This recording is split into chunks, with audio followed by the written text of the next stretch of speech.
This episode from the life of Sherlock Holmes will be transmitted to our men and women overseas by shortwave and through the worldwide facilities of the Armed Forces Radio Service. Petri Wine brings you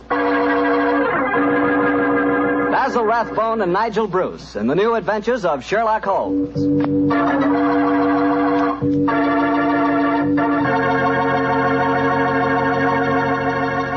The Petri family, the family that took time to bring you good wine, invites you to listen to Doc Watson tell us another exciting adventure he shared with his old friend, that master detective, Sherlock Holmes. And while you're settling back comfortably in your chair, mind if I tell you about something I'd like you to share with me? It's a glass of Petri California Sherry. Of course, most people think of Petri California Sherry as the one wine that's really swell any time, but personally, I like a glass of that Petri Sherry just before dinner. You know, that's the time you're a little on edge, you've just finished your day's work, and you're waiting for your dinner, and, well, that's when you want to lean back and take it easy. And boy, that's the time a glass of Petri Sherry tastes like something just too good to be true. Try it.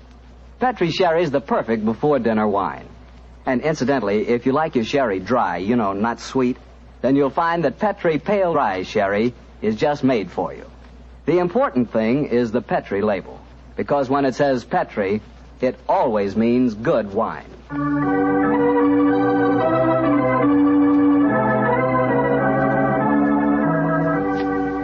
And now for our weekly visit with our good friend and host, Dr. Watson. Good evening, Doctor. Good evening, Mr. Bartell. You're a bit late. I've been keeping some dinner hot for you. Here, pull up your chair and join me. That's very nice of you. Thanks, Doctor. Are you all set with tonight's story? Yes, my boy, I'm all set, as you call it. As a matter of fact, I was going over my note on the case just before you arrived. Last week, you hinted that a beautiful girl figured prominently in your adventure. That's quite right, Mr. Bartell. An extremely beautiful girl. In fact, I often used to say to Sherlock Holmes that if I'd been a little younger at the time, I might... Oh, well, you haven't come here to listen to my personal reminiscences. You want to hear the story that I called The Problem of Thor Bridge. That's what you promised us, Doctor. How did it begin? On a windy morning in October, in the 1890s it was. As I was dressing, I observed how the last remaining leaves were being whirled away from the solitary plane tree which graced the yard behind our Baker Street house. I descended to breakfast, prepared to find my companion in depressed spirits, for, like all great artists, he was easily impressed by his surroundings. But, to my surprise, he was in an unusually gay mood. As I entered the room, he looked up at me and, with a smile, and spoke. Good morning, my dear fellow. Hope you slept well. Splendidly, thank you, sir. I'm so glad. Well, you're very solicitous this morning. I think you must have got a new case. Am I right? The faculty of deduction is certainly contagious. Yes, I have a new case. After a month of trivialities and stagnation, the wheels revolve once more. Good. Tell me all about it. Well, as yet, there isn't much to tell. Have you ever heard of Neil Gibson? Neil Gibson? Oh, yes, it has something to do with gold mining, isn't he? A great deal to do with it, dear fellow. In fact, he's considered the greatest mining magnate in the world. About 5 years ago, he bought a large estate in Hampshire. Perhaps you've read of the tragic death of his wife. Oh, yes, of course, I remember the case now. She was murdered by a jealous governess who was in her employ, wasn't she? That point will be decided when the lady in question, Grace Dunbar, I believe her name is, comes up for trial at the forthcoming Winchester Assizes. In any case, it's hard for me to see what I can do for my client at this late date. Your client? Oh, yes, I forgot I hadn't told you. I'm getting into your involved habit of telling a story backwards. Better read this letter. Came this morning. Oh, let's have a look. Dear Mr. Sherlock Holmes, Miss Dunbar is innocent. I can't see the finest woman in the world go to her death without doing everything possible to save her. I shall call on you at 10:30 tomorrow morning to discuss the matter. Yours faithfully, Neil Gibson. Good gracious me. There you have it, Watson. There's the gentleman I await. Do you know anything about his dead wife? Only what I've been reading in the papers. Apparently she was past her prime, which was the more unfortunate as this Miss Dunbar, who superintended the education of the two young children, is reputed to be a very attractive young lady. The eternal triangle, eh? Well, where did the murder take place? On Gibson's estate in Hampshire. His wife was found in the grounds nearly half a mile from the manor house, late at night, clad in her dinner dress, with a shawl over her shoulders, and a revolver bullet through her brain. Any weapon found near her? No, there were no clues found at the scene of the crime. What made them suspect the governess? Well, in the first place, there was some very incriminating evidence. A revolver with one discharged chamber, the caliber corresponding with a bullet in the dead woman's head, was found on the floor in Miss Dunbar's wardrobe. Oh, was it? Damaging evidence, Holmes. So the coroner thought. And to make the case even blacker against Miss Dunbar, the dead woman had a note on her making an appointment at that very spot. And the note was signed by the governess. It seems obvious that the girl's guilty, and the motive's clear. Mr. Gibson would be a great catch for a young girl. Love, fortune, power, all dependent on one life.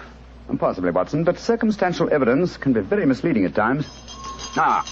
As the gentleman in question, unless I'm very much mistaken, considerably before his time. I can see him from the window here. Formidable-looking fellow. Must be well over 6 foot tall. Judging by the way he's wrenching at that doorbell, he's a man with a violent temper. Mrs. Hudson's opening the door to him now. Meet him on the stairs, will you, old chap? It'll save Mrs. Hudson a journey. Sure. Up here, sir. Thank you, Mrs. Hudson. All right. Are you Mr. Sherlock Holmes? No, indeed. I'm his colleague, Dr. Watson. Come along in, won't you? Mr. Neil Gibson, I presume? That's right. So you're the great Sherlock Holmes, huh? The adjective is your own, Mr. Gibson. Sit down, won't you? By the way, you may speak quite freely in front of Dr. Watson. Well, I may as well begin by telling you that money means nothing to me in this case. You can burn it if it's any use to you in lighting the truth. Miss Dunbar is innocent, and it's up to you to prove it. Just name your fee. Mr. Gibson, my professional charges are on a fixed scale. I don't vary them except when I omit them altogether. Very well. I imagine that you've read the newspaper reports of the coroner's inquest. Yes, very thoroughly. I don't see that I can add anything that'll help you. But if there are any questions you'd like to ask, I'll answer them. Thank you. First, what were the exact relations between you and Miss Dunbar? I suppose you're within your rights in asking such a question, Mr. Holmes? We will agree to suppose so, shall we? Then I can assure you that my relations with Miss Dunbar were always those of an employer towards a young lady with whom he never conversed or even saw, except in the company of his children. Oh. Rather busy man, Mr. Gibson, and I've no time or taste for aimless conversation. I wish you good morning. What the devil do you mean by this, Mr. Holmes? My dear sir, the case is difficult enough without your giving me false information. Meaning that I lie, sir? I was trying to express it as delicately as possible, but if you insist on the word, I won't contradict you. Why, you confounded... Don't be noisy, Mr. Gibson. Please don't be noisy. I find that after breakfast, even the smallest argument is unsettling. I suggest that a stroll in the morning air and a little quiet thought will be greatly to your advantage. I suppose I can't make you take the case, but you've done yourself no good this morning, Mr. Holmes. I've broken stronger men than you. No man ever crossed me and was the better for it. Good morning, Mr. Gibson. You've a great deal yet to learn. On my soul, Holmes, you were unusually severe with him. I dislike liars, Watson, and I cannot tolerate arrogance, particularly when it's coupled with great wealth. Well, how did you know about his relations with the governess? I didn't. It was pure bluff. Bluff? It certainly worked. Do you think he'll come back? Oh, of course he will.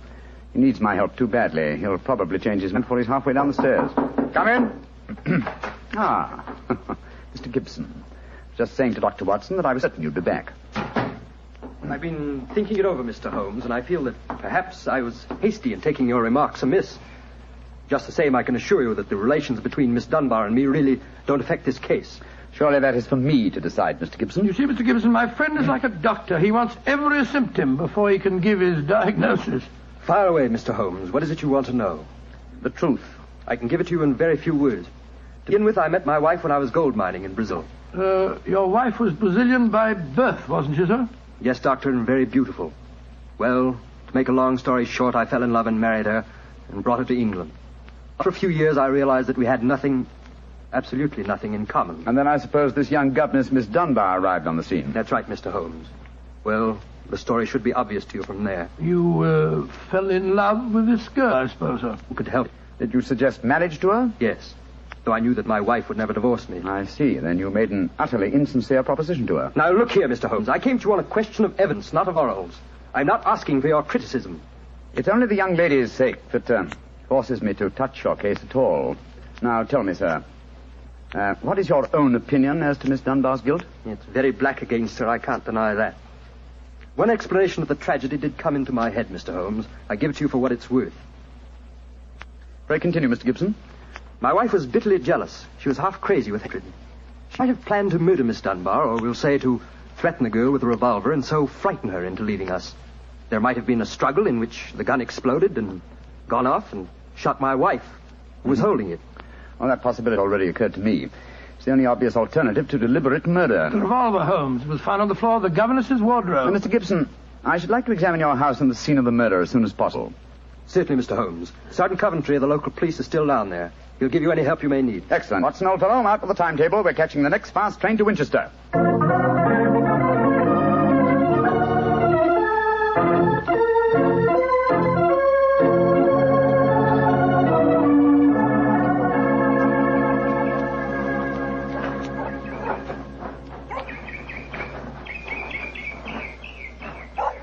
So if I have to have someone else on the case, I'd rather have you, Mr. Holmes. The yard gets called in, then we local police loses all credit for success. Generally gets blamed for the failures. Now I've heard that you play straight. I don't appear in the matter at all, Sergeant Coventry. If I can clear it up, I don't ask to even have my name mentioned. Well, that's handsome of you, I'm sure, and I know your friend Dr. Watson can be trusted, too. Oh, don't worry, my dear fellow. We won't steal any of your thunder. Well, it's nice and friendly of you, Doctor. Well, come on, gentlemen. I'll walk you down to the bridge. That's where we found Mrs. Gibson's body. It's not far from the house here. Well, I must say, Mr. Gibson has a beautiful estate. It must be 60 or 70 acres. Oh, nearly twice that, Doctor. The woods back of the house there belongs to him, too. Mr. Holmes. Yes, Sergeant? There's a question I'd like to ask you. A question I wouldn't ask anyone else. Then please ask it. Don't you think there might be a case against Miss Gibson herself, sir? I've been considering that possibility. That there Miss Dunbar's a bit of all right. If you ask me, he wanted his wife out of the way, and the pistol she was shot with was his pistol, you know. Oh, was that fact proven? Yes, Doctor. It was one of a pair that he had. One of a pair? Where's the other?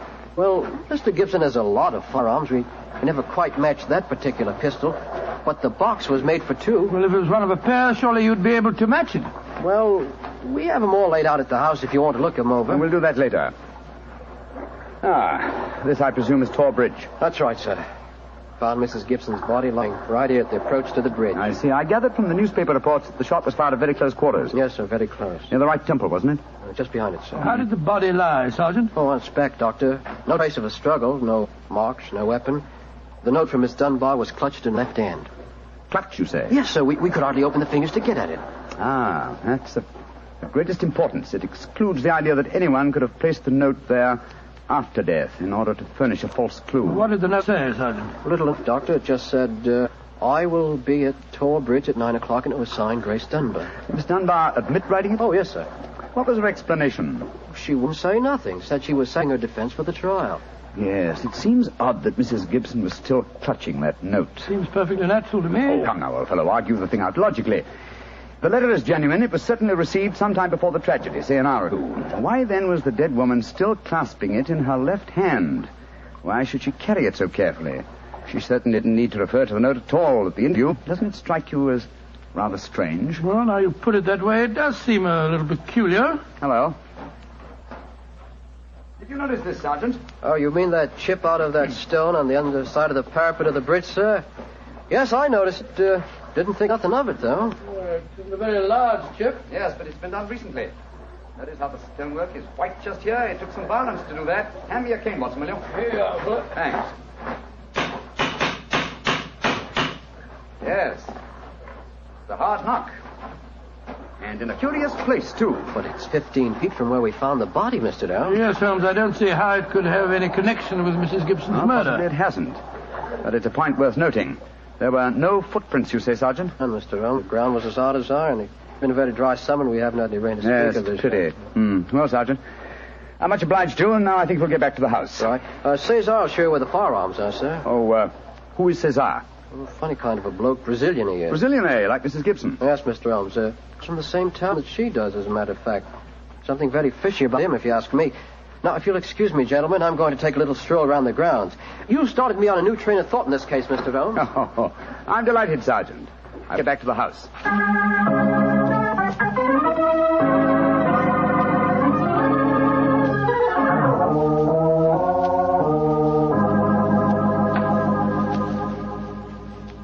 I see. And these are all the firearms in Mr. Gibson's possession, eh, Cesar? Except for the revolver that is missing from the case. Yes, so I say I've seen him. I've never seen such a collection of guns and revolvers in my life. Mr. Gibson had many enemies, senor. He always sleep with a loaded pistol beside his bed. He's a man of great violence. There have been times when all of us were afraid of him. Did you ever witness physical violence towards Mrs. Gibson? No, senor. I cannot say that I have. But I have heard him say many terrible things to her. He would taunt her in front of we servants. I have heard him do it many times. Thank you, Cesar. That will be all. Muito bem, senor. You know, Holmes, I still think the case against Miss Dunbar looks very black. I should agree with you if it were not for one fact. The finding of the revolver in her wardrobe. On the soul, Holmes, that seems to me the strongest evidence of all. I think not, old chap. Huh? We must look for consistency. Where there is a want of it, we must suspect deception. I don't quite follow you. Suppose for a moment we visualize you in the character of a woman who in cold, premeditated fashion is about to murder a rival. You've planned it, and it has been written. The victim has come. You have a weapon. The crime is well done. It has been workmanlike and complete. You mean to tell me that after carrying out so crafty a crime, you'd be so stupid as to forget to fling the incriminating revolver to the bottom of the stream? Or perhaps in the dense reeds that border it? Would you carefully carry it home and put it in the first place that would be searched? Your wardrobe? Well, perhaps in the excitement of the moment, one... No, my dear chap, won't admit that's even possible. When a crime is coolly premeditated, then the means of covering it are coolly premeditated also. Well, then if Miss Dunbar didn't shoot Mrs. Gibson, who the devil did? I hope I can give you the answer to that question, Watson, when we've made one further visit. Oh, Lord. Where are we going now? To prison, old chap. Prison? Yes, we're going to Winchester Prison to call on Dunbar. I'm certain that the key to this strange mystery lies in her hands.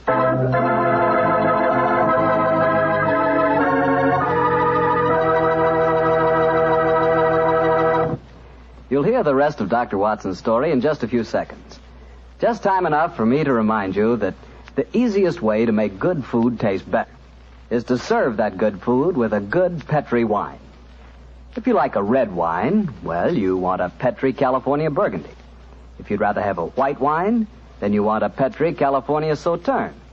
But red or white, Petri Burgundy or Petri Sauterne, you're choosing a dinner wine that's sure to turn a simple meal into a feast. Your whole family and all your friends will love Petri, the wine that makes good food taste better.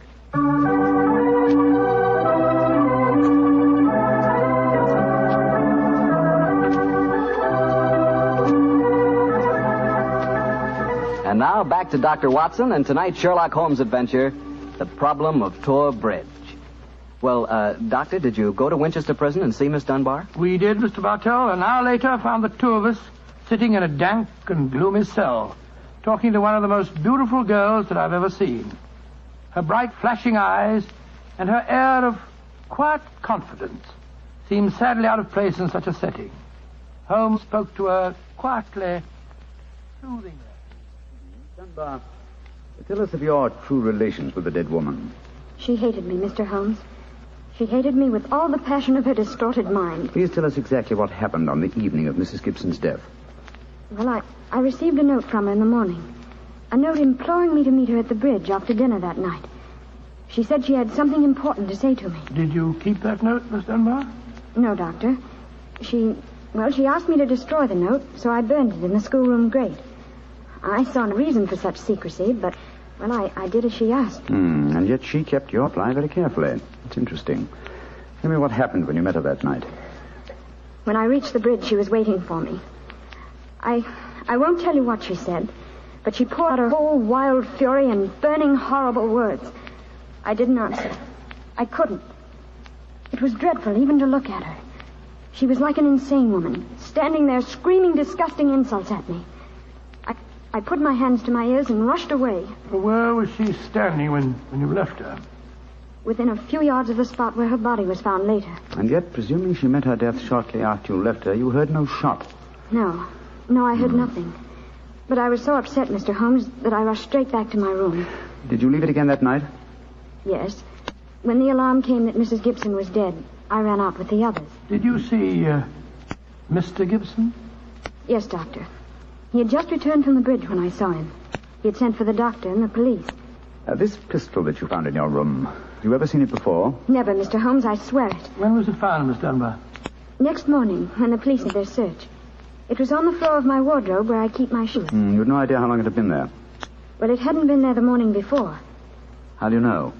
Because I had tidied up the wardrobe that day. I see. Then someone must have come into your room and placed the pistol there in order to incriminate you. I'm certain of it. Well, when could they have done that? Well, it could have been at meal times, or when I was in the schoolroom with the children. Yes.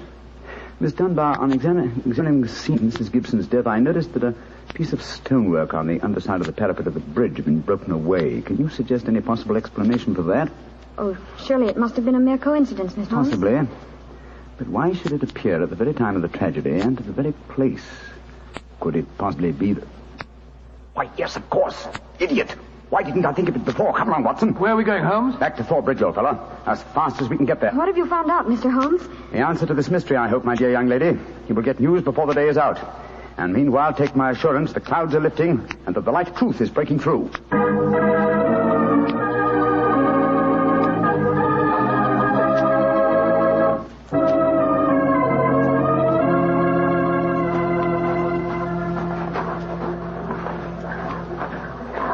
Well, Mr. Holmes, you're soon back here. What have you found out? Sit down in a few moments. You got my message? Oh, yes, sir. Here you are. Ball of twine. What you wanted for, I can't imagine. You'll soon see, Sergeant. Watson, I have some recollection that you usually go armed on these excursions of ours. Yes, I'm carrying my revolver. Why? Give it to me, old chap, will you? Thanks. I believe your revolver may have a very intimate connection with the mystery we're investigating. You're joking. Now, I'm very serious. What? We have a test to make. If the test is successful, Miss Dunbar will be free before nightfall, and the test will depend on the conduct of this revolver of yours. Yes, I'll take the precaution of unloading it. Uh-huh. There we are. Now, Sergeant, ball of twine, please. Wish I knew what you was up to, sir. I tie one end of the twine like this to the handle of the revolver. So. Sergeant, see if you can find me a heavy stone, will you? Oh, right, you are, sir. Holmes, what are you doing? Trying to reconstruct the killing of Mrs. Gibson. But you've seen me miss the mark before, Watson. I have an instinct for such things, and yet it has sometimes played me false. It seemed a certainty when it first flashed across my mind in Miss Dunbar's cell. But one drawback of an active mind is that one can always conceive alternative explanations which would make our scent a false one. And yet, oh well, we can but try. Here's a nice stone, Mr. Holmes. Thank you, Sergeant. Yes, now, sir. I tie the other end of the twine to the stone. Wait a minute. Like that. Splendid. Sergeant, will you please take this stone and stretch the twine across the parapet of the bridge there, so that the stone will swing just clear of the water on the other side of the bridge. Right, you are, sir. I'll stand about where Mrs. Gibson's body was found. That's it, Sergeant. Over the parapet. How's that, Mr. Holmes? The stone swinging about 8 feet above the water. Splendid. Now, Watson, watch closely. I raise the revolver to my head. Careful, Holmes, careful. Don't worry, old chap's not loaded. Now, let us imagine I am late Mrs. Gibson. I raise the revolver to my head and fire it. Instantly, fingers release their grip and... There's your answer, Watson. Great Scott, the revolver flashed back out of your hand, struck the parapet of the bridge, and then the weight of the stone flipped it over into the water. Was there ever a more exact demonstration? Come on, old fellow. You're a blooming magician, Mr. Holmes. That's what you are. A blooming magician. Look at that. Observe the second chip on the stonework, the parapet here. Same size as the first. Then the murder of Mrs. It wasn't murder at all. It was suicide. What? We can follow the various steps quite clearly. A note was extracted very cleverly from Miss Dunbar, a note which made it appear that she had chosen the scene of the crime. Mrs. Gibson, in her anxiety that the note should be discovered, somewhat overdid it by holding it in her hand to the last. That alone should have excited my suspicions earlier than it did. So she stole one of her husband's revolvers and... Planted the other one in Miss Dunbar's wardrobe. Exactly. After discharging one of the cartridges, which you could easily do in the woods without attracting suspicion, she then went down to the bridge, where she contrived this exceedingly ingenious method of getting rid of her weapon. When Miss Dunbar appeared, she used her last breath in pouring out her hatred, and then, when the girl had left, carried out her terrible purpose. Then the missing revolver... You'll find it with the aid of a grappling hook at the bottom of the stream, and also the stone and the string, with which this vindictive woman attempted to disguise her own crime and pass a charge of murder on an innocent victim. Yes, Sergeant, and don't forget while you're at it that my revolver's down there, too. No, don't worry, Doctor. I'll get some grappling hooks right away. I must say, Holmes, you've solved this case brilliantly. Quite brilliantly. I disagree, old chap. And I fear that you will not improve my reputation by adding the case of the Thor Bridge mystery to your annals. Oh, nonsense, but that's ridiculous. Oh, no, it isn't, old boy. I've been sluggish in my mind and wanting in that mixture of imagination and reality which is the very basis of my art. I confess that the chip in the stonework was a sufficient clue to suggest the true solution, and I blame myself for not having attained it sooner. Well, Holmes, personally, I agree with Sergeant's opinion of you. Oh? What was that, old fellow? You're a blooming magician, Mr. Holmes. That's what you are, a blooming magician.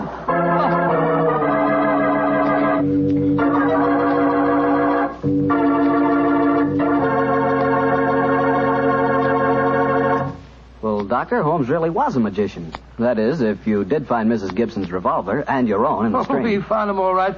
You don't think I'll tell you the story otherwise, do you? What do you take me for, anyway? Well, now that you ask, I'll tell you.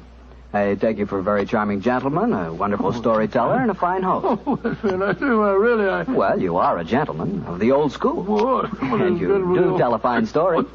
You flatter me, you... And you are a perfect host. That meal we had tonight was wonderful. Oh, it was, eh? And, that wine, what kind was it? It was Petri wine, and you know it. And I should have known that you were leading up to something. Mr. Bartell, you should be ashamed of yourself. You will do anything to get a chance to talk about Petri wine. Oh, I can't say I don't blame you. Well, honestly, Doctor, I meant everything I said. But you don't really want me to stop talking about Petri wine, do you? After all, it's worth talking about, isn't it? What other wine is made with the loving care that goes into Petri wine? Don't forget, Petri wine is made by the Petri family. Winemaking is their business. Why, they've been making wine for generations, handing down from father to son, all their skill and knowledge and experience. You can be sure the Petri family really knows plenty about the fine art of turning luscious grapes into delicious wine. That's why, whether you want a wine for before dinner, with dinner, or for any time, you can't go wrong with a Petri wine, because Petri took time to bring you good wine. And now, Dr. Watson, what new story are you planning to tell us next week? Well, next week, Mr. Bartell, I'm going to tell an adventure that Holmes and I had amid the oriental magnificence of a Maharaja's palace in India. India? Sounds intriguing. What were you and Sherlock Holmes doing out there, Doctor? We'll have to wait till next week to answer that question, my boy. But I can tell you that it was one of the weirdest problems that we ever had to solve. I call the story The Vanishing Elephant.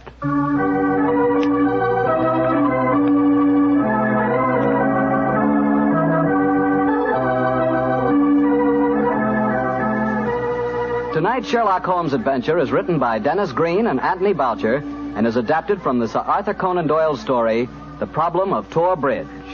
Mr. Rathbone appears through the courtesy of Metro-Goldwyn-Mayer, and Mr. Bruce through the courtesy of Universal Pictures, where they are now starring in the Sherlock Holmes series. The Petri Wine Company of San Francisco, California, invites you to tune in again next week, same time, same station. Oh, the Petri family took the time to bring you such good wine. So when you eat and when you cook, remember Petri wine. To make good food taste better, remember... Petri wine. This is Harry Bartell saying goodnight for the Petri family. Sherlock Holmes comes to you from our Hollywood studios. This is the Mutual Broadcasting System.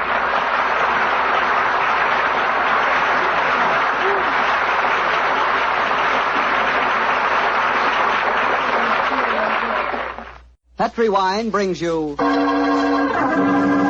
Basil Rathbone and Nigel Bruce in the new adventures of Sherlock Holmes.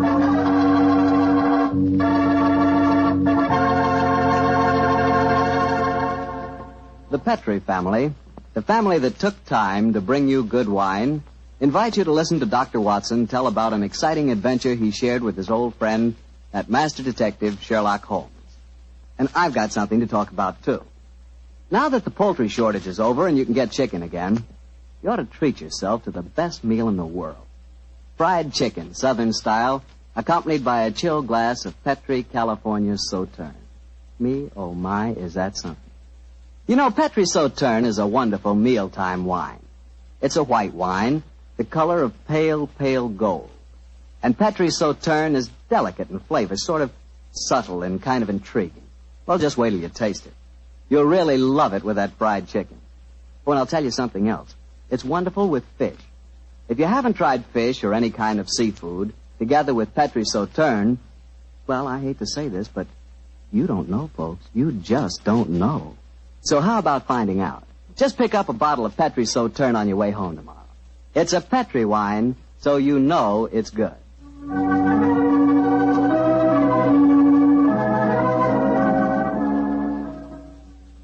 And now let's see if our old friend Dr. Watson's expecting. He's out on the patio. Dr. Watson? Here I am, Mr. Bartell. Sit out here this evening, my boy. Oh, swell idea, Doctor. It certainly is a beautiful night. It certainly is. Draw up a chair and make yourself comfortable. That's it. You care for some of my tobacco? I think I'll stick to a cigarette, thanks. Well, Doctor, all ready for tonight's adventure? Yes, Mr. Bartell, I'm all ready. And a strange story it was. A very strange story. How did it begin? Stormy December night in 1900 with the rain pelting against the Baker Street windows? Or perhaps with you and the great Sherlock Holmes rattling along in a cab beside the foggy waterfront chasing some desperate criminal? You make quite a good storyteller yourself, Mr. Bartell. No. The adventure I'm going to tell you took place many, many thousands of miles afield from our Baker Street headquarters. To be exact, in the Indian city of Parapet, about 200 miles north of Calcutta. It must have been a mighty important case that made you both travel that far. It certainly was, my boy, yes. It was announced in the summer of 1894, I remember, that Holmes received an urgent summons from the Maharaja of Parapet.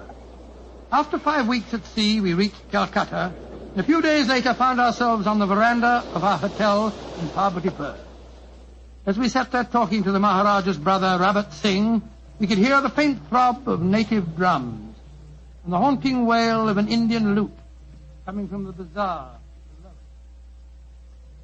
And so, gentlemen, I thought that before I took you over to my brother's palace, I would tell you something of the problems that beset him. An excellent idea, Mr. Singh. Yes, indeed, sir, particularly as you've just told us your brother, the Maharaja, is not in the best of health. Just so, Dr. Watson. Interviews tire him, and in any case, his command of the English language is not so extensive as mine. And now, sir, the problem, if you please.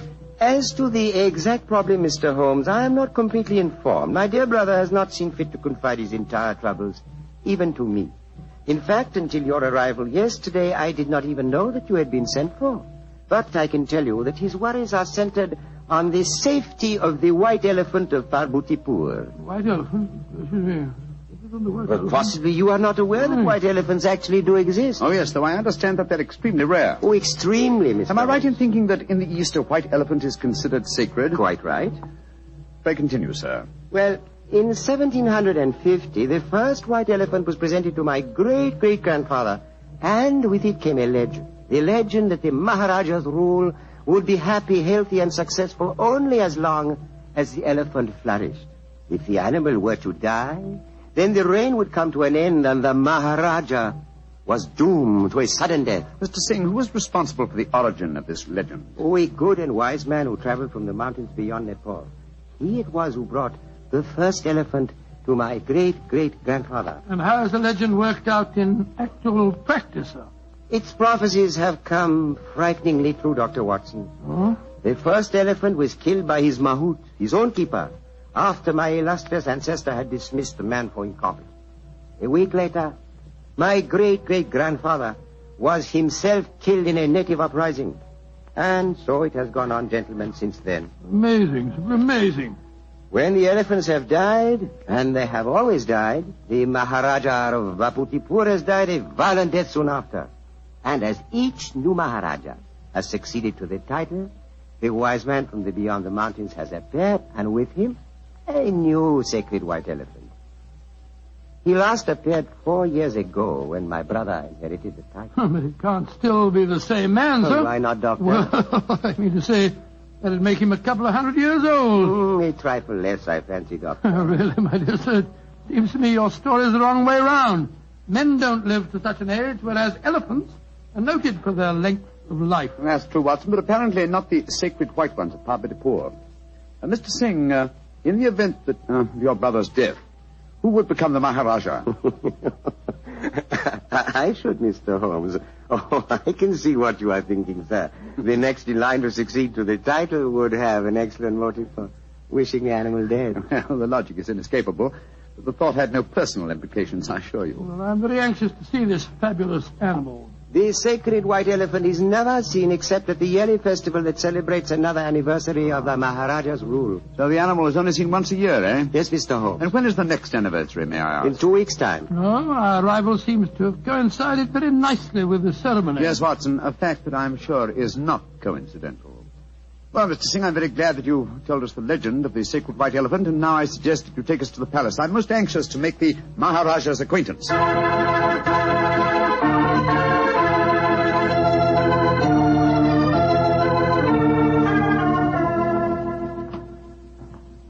The This is the council chamber, gentlemen. If you will wait here a moment, I will go and see if my brother is well enough to receive you. Very well, sir. On my soul, Holmes, I'm not easily impressed, but this palace is absolutely staggering in its magnificence. Yes, it does rather take one's breath away, doesn't it?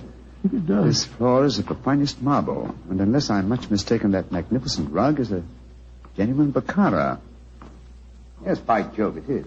I could swear that the staircase we mounted a moment ago had railings of solid gold. You did, old chap. It did? This is a country of paradoxes, where opulence beyond the dreams of Midas rubs shoulders with the direst poverty. And yet, looking at a palace like this, it's not hard to see why India is called the brightest jewel in the diadem of the British Empire. Good Lord, what's that? That is an elephant trumpeting. Oh, yes, of course. Do you suppose it's the sacred white one? Undoubtedly. You will recall the Maharaja's brother told us it's the only one at the palace. It's an odd sound. Yes, a very comforting one.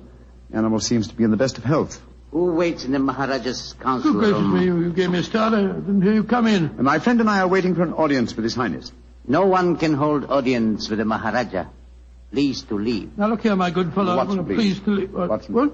We've traveled 12,000 miles to see the Maharaja, sir, at his request. In any case, his brother is with him now arranging an audience. I am Mada, the Maharaja's physician and chief counselor. And I tell you, you cannot hold audience today. And I tell you that I haven't the slightest intention of leaving the palace without seeing him. You defy authority of Mada? Saila! Azur?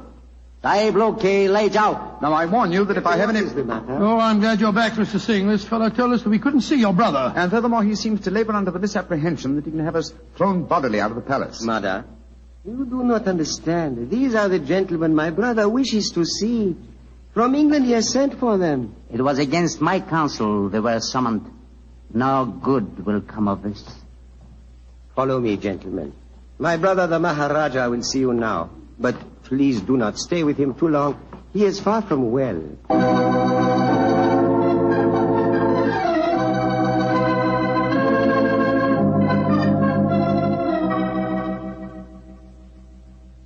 Mr. Sherlock Holmes, Dr. Watson, I'm so happy you have arrived here safely. It was great imposition to ask you to travel so far. Oh, not at all, sir. I only hope we can prove of material assistance to you. Ranji? Yes, Rabat? I wish you would permit Dr. Watson to examine you. That's just what I was about to suggest myself, sir. In fact, I brought my medical bag along just in case. Mother would not approve. Mother not believe in Occidental medicine. I do not trust Nada. I do not think he wishes you to get well. Please, Ranji, let the doctor examine you. Very well. But you not tell not Mother. And now, what seems to be the trouble, Your Highness? My eyes, they torture me. Night and day, they torture me. Yes, I noticed they seem very inflamed. Now, let me take a look at them. Yes. Now, open them a little wider, please, sir. I throb, burn, night and day.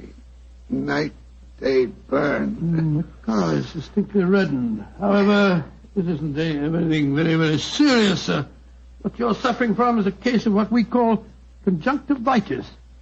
What you do relieve pain, doctor? Oh, some eye drops will give you relief in no time, sir. I have some here in my bag. Oh, thank you. Thank you. Perhaps medicine will help. Yes, I'm sure it will, sir. Here you are. Now, this small bottle and an eyedropper. This is an eyedropper. Just put a few drops in the corner of each eye, and I'm sure that you'll get some relief in no time at all. Thank you, Dr. Watson. You think there is nothing seriously wrong, Doctor? Mother gave it as his opinion that my brother's eyesight was in serious danger. Pardon my saying so, I think it more likely that my medical knowledge exceeds his. I can assure you there's nothing seriously the matter with your brother's eyes, sir.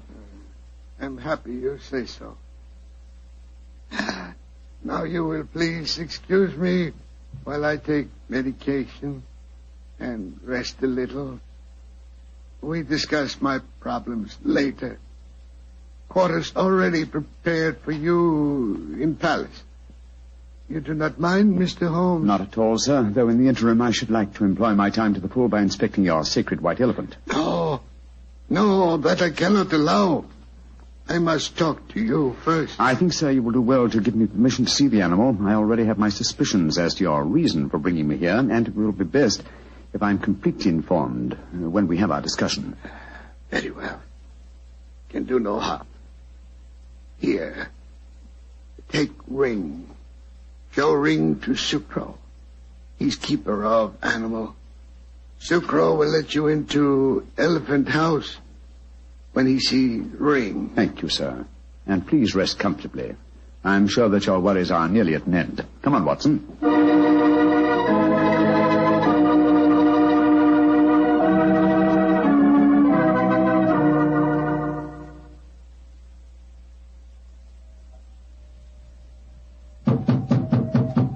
Well, they told us this was the elephant house. Why in thunder doesn't the keeper open the door? I imagine because his mind is preoccupied with music. Knock again, old fellow, will you?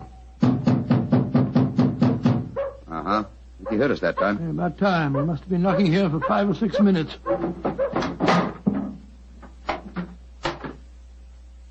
Salam, sir. Ia motive. Parahati technico asti. Tum dekni ne secta. Secta. Maharaja side. Kumko asti mafikio. Potato sahab. Either out. Say, Holmes, the Maharaja's ring certainly seemed to do the trick. He didn't want to let us in until you showed it to him, did he? Good and faithful servant, our friend Sucro. Here, kutai. Here. Hati, parkir. Here. Kasamapik. Nejut aisap. What's happened, Holmes? The white elephant has disappeared, Watson. Disappeared? That's ridiculous. Elephants don't just disappear. Dia karigasap. Maharaja side kibolo. Kali umkabolo. Potato sahab. Potato. Where's he going? I told him to go to the Maharaja and give him the news. But he was to tell it to no one else. But, Holmes, this is ridiculous. We heard the animal trumpeting here less than half an hour ago. How can an elephant be spirited away in that amount of time? That's what we have to find out, my dear fellow. I've often heard of the Indian rope trick. Now we have a first-hand opportunity of solving a new mystery, the problem of the disappearing elephant.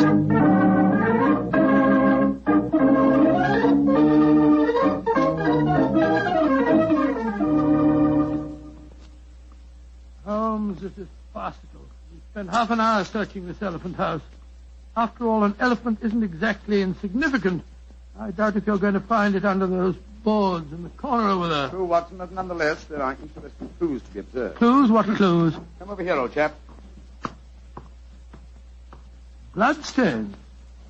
Great Scott, you're not suggesting that's elephant's blood? It's hard to say, though I would venture the opinion that it would require the blood of several human corpses to produce an equivalent amount of blood. In any case, you will notice that the stains are dried and old.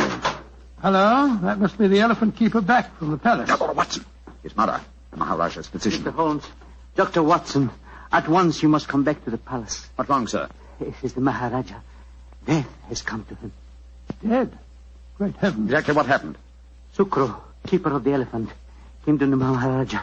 He said he had a most important message to deliver. He had. I told him to deliver it. Then what happened? A few moments later, I heard cries. I went to the Maharaja's room and found him in delirium. He was saying about the elephant having disappeared. His brother and I tried to give comfort to him, but we could do nothing. His breathing became more and more labored. Finally, it stopped altogether. So the doom of Parvati-Pur is fulfilled once again. The elephant is gone and the Maharaja's reign is ended. Come on. We must go to the palace. Yes, I must examine the body at once. Yours certainly was a natural death, Mr. Mudder. Positive, Mr. No Holmes. symptoms of poisoning, for example? Mr. Holmes, I have read some of your sensational stories in which obscure deaths are attributed to a subtle oriental poison unknown to Western science. I can assure you that if the Maharaja has been poisoned, it has been caused by no poison known to me. When did he last eat? Over 8 hours ago. Well, possibly died of shock, Holmes. Shock and hysteria. When he knew that the elephant had vanished. Yes, it's possible, but it's murder just the same. Murder? Why do you say that, Mr. Holmes? Because whoever caused the elephant to disappear did it with a deliberate intention of ending the Maharaja's reign. A diabolical plot, and one that I intend to overcome before this day is out.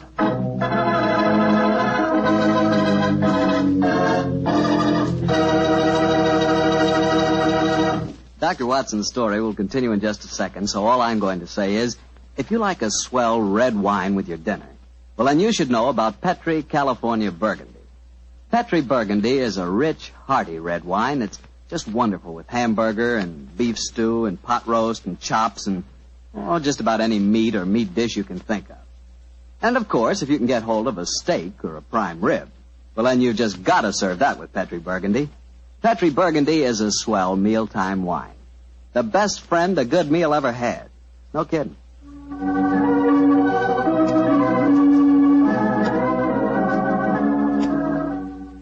And now back to tonight's new Sherlock Holmes adventure, the case of the vanishing elephant. Tell me, Doctor, did you examine the Maharaja's body? Yes, of course I did, Mr. Bartell. Holmes was convinced that the Maharaja had been murdered, but I could find no trace of foul play. After my examination, I joined Holmes in our quarters, and I gave him my opinion. Found out anything? Looks like natural death to me, Holmes. No traces of poison? None that I could see. Of course, it's hard to be certain without an autopsy. Did you suggest one? Yes, but the new Maharaja won't hear of it. It's against their religion, apparently. Yes, I was afraid of that. Meantime, I've been conducting a cross-examination of some of the palace servants. Oh? What do you find out? Principally that all of them heard the elephant trumpeting this morning. Did any of them suggest how the animal might have been smuggled out to the palace grounds? They insisted that such a feat would be impossible without their knowledge. Well, what's our next move, Holmes? To interrogate the one person who I'm sure can give us the true story of the elephant's disappearance, its keeper. Remember, we haven't seen him since he took the message to the palace. I suggest we return to the elephant house and have a persuasive talk with him.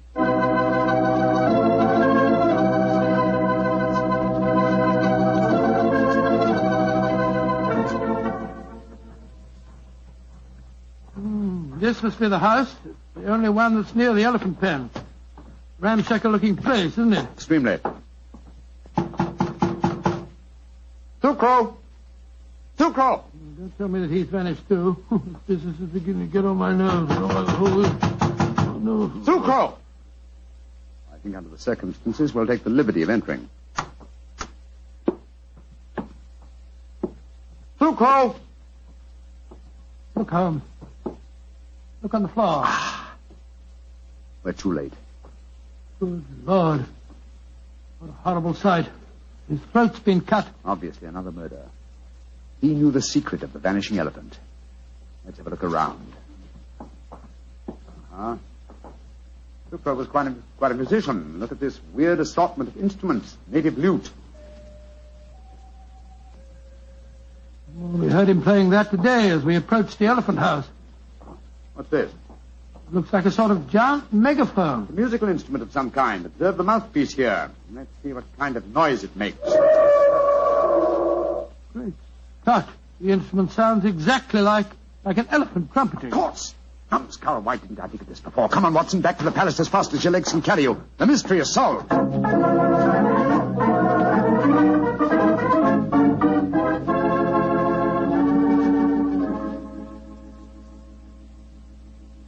You say you have solved the problem of the missing elephant, Mr. Yes, Holmes? sir. And also the cause of your brother's death and Sucro's murder. Indeed.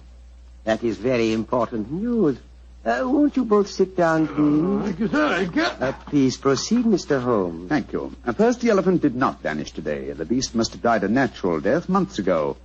All that happened today was that I discovered its absence. Are you suggesting that my brother knew the beast was dead? I am, sir. But he was afraid to publish the news. He knew that his rule would fall into a state of chaos if the fact were known. You yourself, sir, have told us how strong is the native belief in this legend. So how did he dispose of the elephant? Unobtrusively over a period of time. The bloodstains in the elephant house would indicate that the animal had been cut up into disposable fragments, which could be removed by the faithful Sucro without attracting suspicion.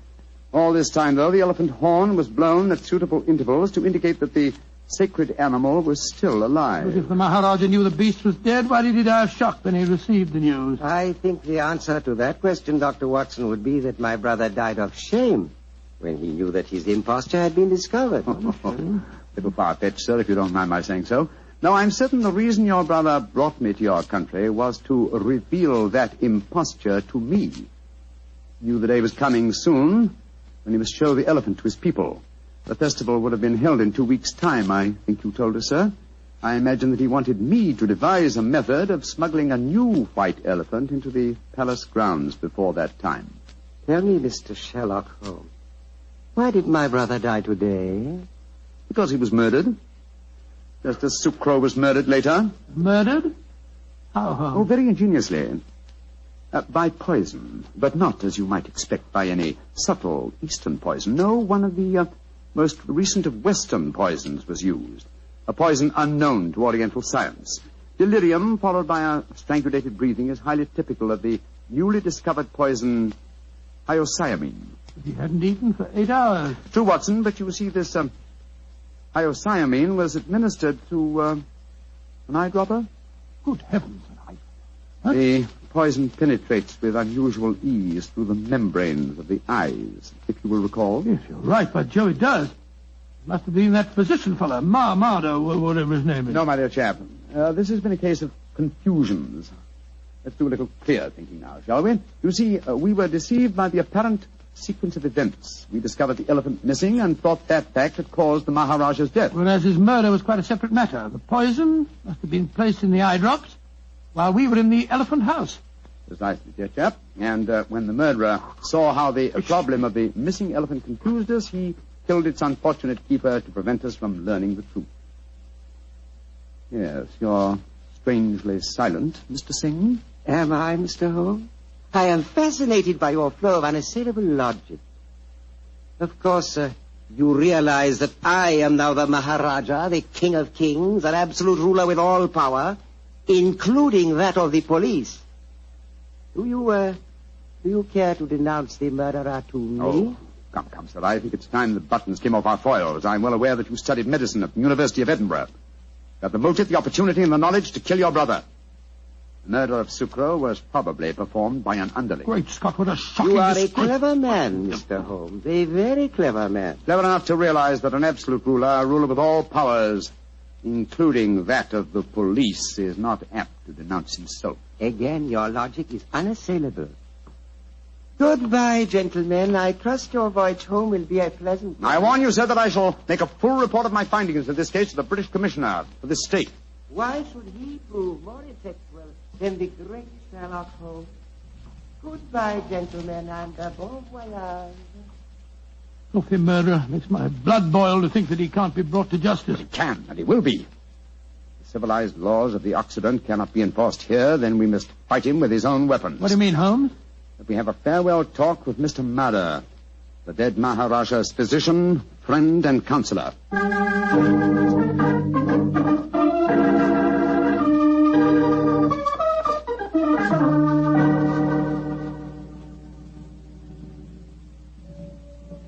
But this is a terrible story you have told me, Mr. Holmes.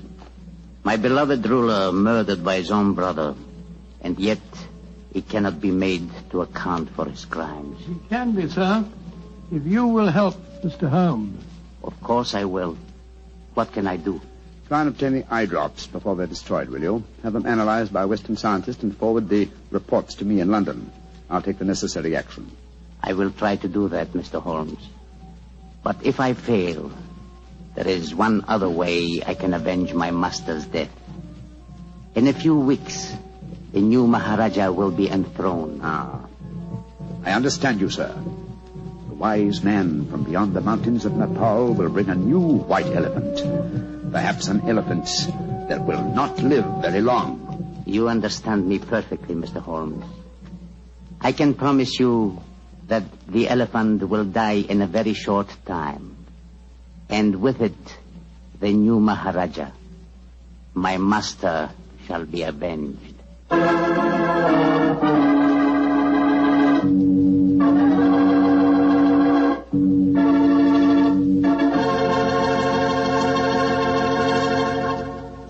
That was quite a story, Doctor. Quite a story. And tell me, what did happen to the next white elephant of Parapet? By an extraordinary coincidence, it died the day after the new Maharaja's enthronement. And that scoundrel was himself killed in an uprising that occurred just a few days later. You know something? I think I could be very happy as an Indian Maharaja. Oh, really? Mm-hmm. Beautiful palace, beautiful women, beautiful jewels. And every year on my birthday, the natives would give me my weight in gold. You know, I could learn to like that. That is, if I tried. Yes, and every week you'd speak to your subjects over the radio and tell them all about Petri wine. Oh, now, wait a minute, Doctor. I don't always talk about Petri wine. That's right. You don't always talk about Petri wine. You've got to sleep sometime. All right, go on. Kid me about it. But Petri wine is worth talking about. After all, what other wine has the tradition behind it that Petri wine has? Don't forget, the Petri family has been making Petri wine for generations, since way back before there were electric lights and telephones and things like that. They've been making Petri wine since the 1800s, and handing down from father to son, every bit of valuable knowledge and experience. There's no doubt about it. The Petri family really knows how to turn luscious grapes into wonderful wine. That's why you can't go wrong with a Petri wine. Petri took time to bring you good wine.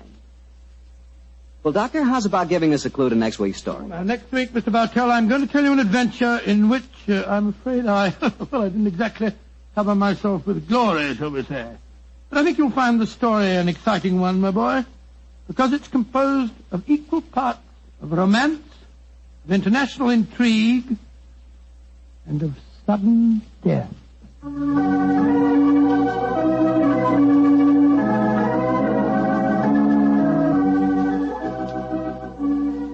Tonight's Sherlock Holmes adventure is written by Dennis Green and Anthony Boucher and is based on an incident in the Sir Arthur Conan Doyle story, The Engineer's Thumb.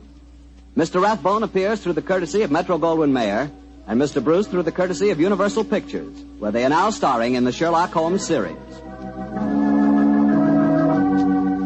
The Petri Wine Company of San Francisco, California, invites you to tune in again next week, same time, same station. This is Harry Bartell saying goodnight for the Petri family. Sherlock Holmes comes to you from our Hollywood studios. This is the Mutual Broadcasting System.